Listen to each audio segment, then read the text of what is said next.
नमस्कार। इस बड़ी खबर के प्रायोजक हैं रेमेटोज electric scooty, Aroma Enterprises, Padma Tower, Garh Road, Meerut. D Store, Daily Store, उन्नत और उम्दा राशन सहित सभी सामानों का बड़ा जंक्शन, सेंट्रल मार्केट, मेरठ। उन्नति होम डिकोर, घर को सजाइए उन्नति संग, central market, Meerut. Kinetic green eco friendly scooty, तुरंत लोन के साथ सबसे कम खर्चे में सवारी कीजिए। उत्तर प्रदेश विधानसभा चुनाव जल्द होने वाले हैं। चुनाव दहलीज पर है, लिहाजा भाजपा के कद्दावर नेता रहे राजकुमार त्यागी ने राष्ट्रीय लोक दल का दामन थाम लिया है।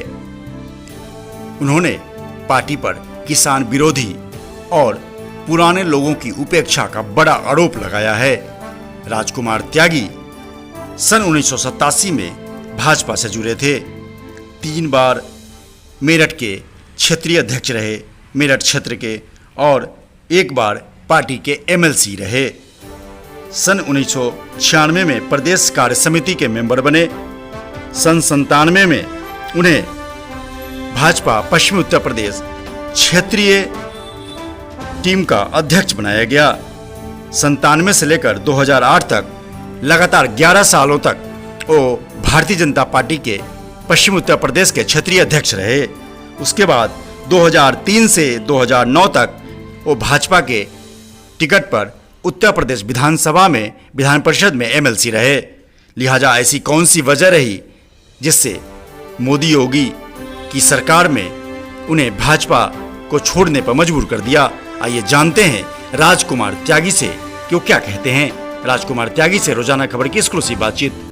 नमस्कार, रोजाना खबर में आप सभी का हार्दिक स्वागत है। चुनाव दहलीज पर है, भाजपा ने अपनी तैयारी शुरू कर दी है। 2022 में फिर से उत्तर प्रदेश में योगी की सरकार बनाने की तैयारी शुरू हो गई है, विकास के नाम पे सहित तमाम जन सरोकार के नाम पे।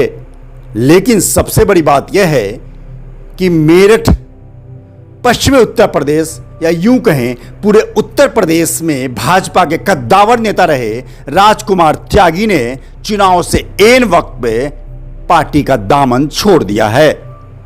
लगातार 3 बार पश्चिमी उत्तर प्रदेश में क्षेत्रीय अध्यक्ष रहने के बाद, तमाम अटल अडवाणी के साथ रहने के बाद, ऐसी क्या वजह रही कि भाजपा केंद्र और राज्य में मजबूती के साथ सफर कर रही है? तो ऐसे में भाजपा के पुरोधा ने राजकुमार त्यागी ने पार्टी का दामन क्यों छोड़ा?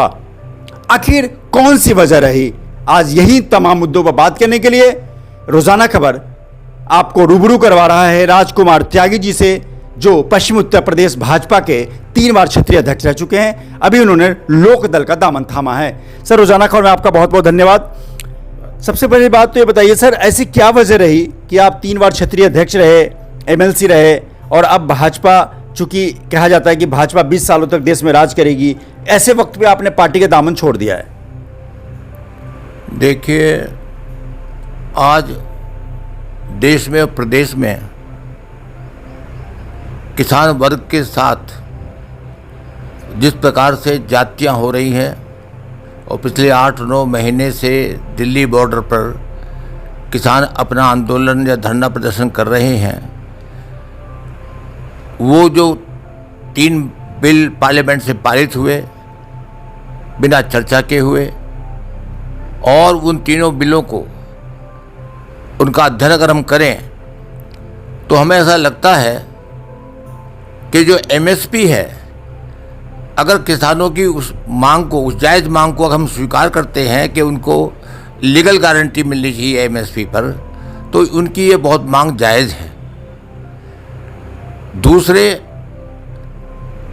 अगर कॉन्ट्रैक्ट फार्मिंग की हम बात करें तो चौधरी चरण सिंह जी ने भी कांग्रेस में रहते हुए पंडित जवाहरलाल नेहरू जी के कोऑपरेटिव फार्मिंग के प्रस्ताव को नकार दिया था। सर, एक चीज बताइए कि पार्टी के जो मुखिया चौधरी अजीत सिंह, वो कोरोना काल में कोरोना से हो गए, जयंत चौधरी हैं, आप लोग हैं, क्या लगता है कि 2022 के भाजपा के सामने वो मजबूती से कहीं भी टिक पाएंगे? देखिए, ये तो जनता है, जनता जनार्दन है। जनता जनार्दन को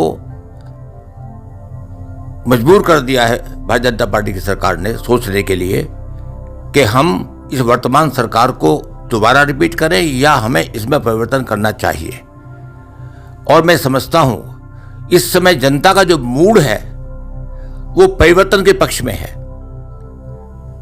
जो हालात इस समय अर्थव्यवस्था का देश में है, प्रदेश में है, और जिस प्रकार से कोरोना काल में अप्रैल मई के माह में जो आम जनता त्रस्त हुई, उसका एक बहुत बड़ा प्रभाव जनमानस पर है। सर, कोरोना काल में जिस तरीके से ये दूसरे लहर में बहुत लोगों की जान माल की हानि हुई, क्या आपको नजर में आता है सरकार ने सही वक्त पे कदम नहीं उठाया? हर चीज का अभाव था, बेड नहीं मिल रहे थे।